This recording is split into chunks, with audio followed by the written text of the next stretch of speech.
नमो भगवते वासुदेवाय। विश्वकर्मा पूजा का पावन पर्व हर साल मनाया जाता है। यह पर्व आश्विन मास कृष्ण पक्ष की चतुर्दशी को मनाया जाता है। माना जाता है कि इस दिन ही ऋषि विश्वकर्मा का जन्म हुआ था।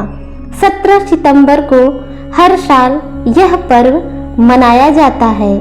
इस दिन भगवान विश्वकर्मा के साथ ही कारखानों और फैक्ट्रियों में औजारों की पूजा होती है। इस दिन विश्वकर्मा जी की पूजा करने से उनकी कृपा से बिगड़े काम बन जाते हैं। बिजनेस और रोजगार में सफलता की प्राप्ति होती है। दुनिया के पहले वास्तुकार एवं इंजीनियर कहे जाने वाले विश्वकर्मा जी ने इस सृष्टि की रचना करने में परम पिता ब्रह्मा जी की सहायता की थी। उन्होंने सबसे पहले इस संसार का मानचित्र बनाया था। प्राचीन काल में जितनी भी राजधानियां थी उन सभी का निर्माण विश्वकर्मा जी के द्वारा ही किया गया था। यहाँ तक कि सतयुग का स्वर्गलोक, त्रेता युग की लंका, द्वापर की द्वारिका और कलयुग का हस्तिनापुर सभी विश्वकर्मा जी के द्वारा ही रचित थे। सुदामा पुरी की रचना के बारे में भी यह कहा जाता है कि उसके निर्माता भी विश्वकर्मा जी ही थे। इससे यह पता चलता है कि धन धान की अभिलाषा करने वालों को भगवान विश्वकर्मा जी की पूजा अवश्य करनी चाहिए।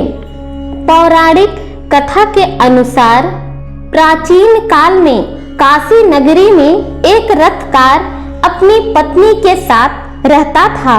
वह अपने कार्य में निपुण था, लेकिन फिर भी वह भोजन से अधिक धन नहीं कमा पाता था।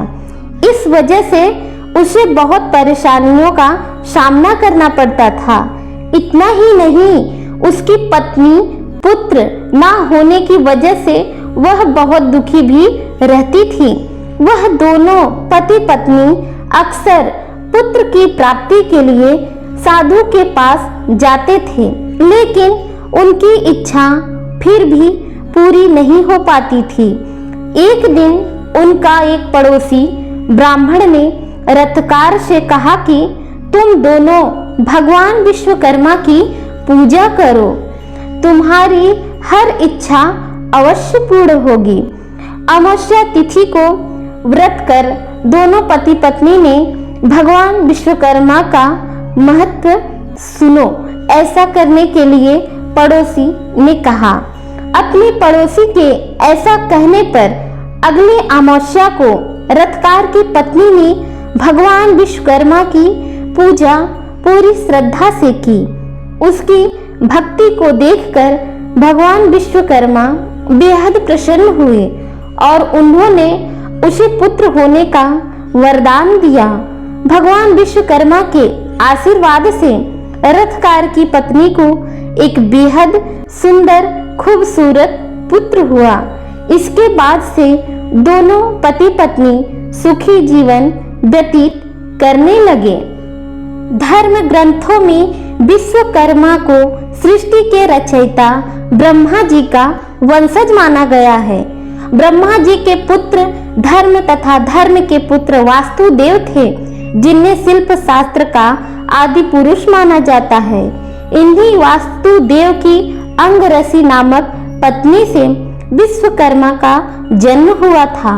अपने पिता के पद चिन्हों पर चलते हुए विश्वकर्मा भी वास्तुकला के महान आचार्य बने। मनुमय, त्वष्टा, शिल्पी और देवज्ञ इनके पुत्र हैं। इन पांचों पुत्रों को वास्तुशिल्प की अलग अलग विधाओं में विशेषज्ञ माना जाता है। विश्वकर्मा प्रकाश को वास्तु तंत्र का अपूर्व ग्रंथ माना जाता है। इसमें अनुपम वास्तु विद्या को गणितीय सूत्रों के आधार पर प्रमाणित किया गया है। भगवान विश्वकर्मा के जन्म को देवताओं और राक्षसों के बीच हुए समुद्र मंथन से माना जाता है। पौराणिक युग के अस्त्र और शस्त्र भगवान विश्वकर्मा के द्वारा ही निर्मित हैं। वज्र का निर्माण भी उन्होंने ही किया था। पौराणिक साक्ष्यों के मुताबिक स्वर्गलोक की इंद्रपुरी, यमपुरी, वरुणपुरी, कुबेरपुरी, असुर राज, रावण की स्वर्ग नगरी लंका, भगवान श्री कृष्ण की समुद्र नगरी द्वारिका, पांडवों की राजधानी हस्तिनापुर के निर्माण का श्रेय भी विश्वकर्मा को ही जाता है। उड़ीसा का विश्व प्रसिद्ध जगन्नाथ मंदिर तो विश्वकर्मा के शिल्प कौशल का अप्रतिम उदाहरण माना जाता है। विष्णु पुराण में उल्लेख है कि जगन्नाथ मंदिर की अनुपम शिल्प रचना से खुश होकर भगवान विष्णु ने उन्हें शिल्पावतार के रूप में सम्मानित किया था।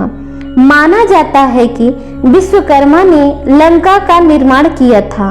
इसके पीछे की कहानी है, भगवान शिव ने माता पार्वती के लिए एक महल का निर्माण करने के लिए भगवान विश्वकर्मा को कहा।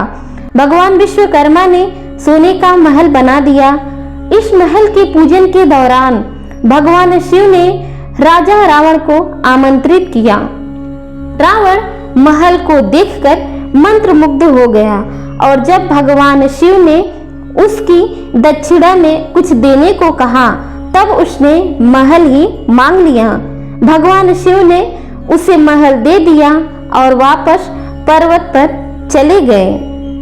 भगवान विश्वकर्मा ने भव्य और सुरक्षित महलों के साथ देवताओं के उड़ने वाले रथों का भी निर्माण किया जाता है।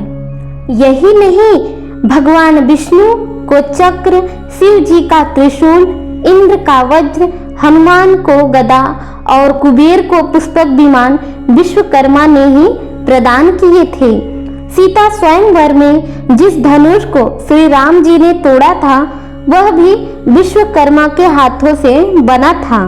जिस रथ पर निर्भर रहकर श्रेष्ठ धनुर्धर अर्जुन संसार को भस्म करने की शक्ति रखते थे उसके निर्माता विश्वकर्मा ही थे।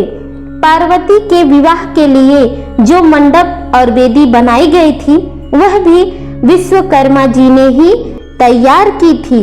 विश्वकर्मा के यथाविधि पूजन और उनके बताए वास्तुशास्त्र के नियमों का अनुपालन कर बनवाए गए मकान और दुकान शुभ फल देने वाले माने जाते हैं।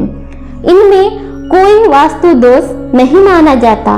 मान्यता है कि ऐसे भवनों में रहने वाला सुखी और संपन्न रहता है और ऐसी दुकानों में कारोबार फलता फूलता है। विश्वकर्मा पूजन भगवान विश्वकर्मा को समर्पित एक दिन है। हर वर्ष 17 सितंबर को विश्वकर्मा जयंती मनाई जाती है। यह कन्या संक्रांति में पड़ती है। विश्वकर्मा भगवान की पूजा कुछ इस प्रकार की जाती है। उसकी विधि के अनुसार आपको सुबह जल्दी उठकर स्नान आदि कर पवित्र हो जाना चाहिए। फिर पूजन स्थल को साफ कर गंगा जल छिड़क कर उस स्थान को पवित्र करें। एक चौकी लेकर उस पर पीले रंग का कपड़ा बिछाए। पीले कपड़े पर लाल रंग की कुमकुम से स्वास्तिक बनाए। भगवान गणेश का ध्यान करते हुए उन्हें प्रणाम करें। इसके बाद स्वास्तिक पर चावल और फूल अर्पित करें। फिर चौकी पर भगवान विष्णु और ऋषि विश्वकर्मा जी की प्रतिमा या फोटो लगाएं। एक दीपक जलाकर चौकी पर रखें। भगवान विष्णु और ऋषि विश्वकर्मा जी के मस्तक पर तिलक लगाएं। विश्वकर्मा जी और विष्णु जी को प्रणाम करते हुए उनका स्मरण करें। साथ ही प्रार्थना करें कि आपके नौकरी और व्यापार में तरक्की भगवान करवाएं। विश्वकर्मा जी के मंत्र का 108 बार जप करें। फिर श्रद्धा से भगवान विष्णु की आरती करने के बाद विश्वकर्मा जी की आरती करें आरती के बाद उन्हें फल मीठा का भोग अवश्य लगाएं। विश्वकर्मा पूजा के दिन श्रमिकों द्वारा इस दिन बेहतर भविष्य, सुरक्षित कामकाजी परिस्थितियों और अपने अपने क्षेत्र में सफलता के लिए प्रार्थना की जाती है। विश्वकर्मा जयंती बहुत ही खास मानी जाती है, खासकर इन औद्योगिक जगत के लिए। भारतीय कलाकार, मजदूर, इंजीनियर आदि के लिए यह बहुत खास महत्व रखता है। विश्वकर्मा जयंती भारत के कुछ खास जगहों जैसे जम्मू कश्मीर, पंजाब, हरियाणा, दिल्ली, हिमाचल, राजस्थान, मध्य प्रदेश, उत्तराखंड, बंगाल, असम, उड़ीसा, बिहार, त्रिपुरा, झारखंड आदि जगहों पर विश्वकर्मा पूजा को बड़े उत्साह के साथ मनाया जाता है। मान्यता है कि भगवान विश्वकर्मा के पूजन अर्चन किए बिना कोई भी तकनीकी कार्य शुभ नहीं माना जाता। इसी कारण विभिन्न कार्यों में प्रयुक्त होने वाले औजारों, कारखानों और विभिन्न उद्योगों में लगी मशीनों का पूजन विश्वकर्मा जयंती पर किया जाता है। आप सभी को विश्वकर्मा जयंती की बहुत बहुत शुभकामनाएं। ओम नमो भगवते वासुदेवाय।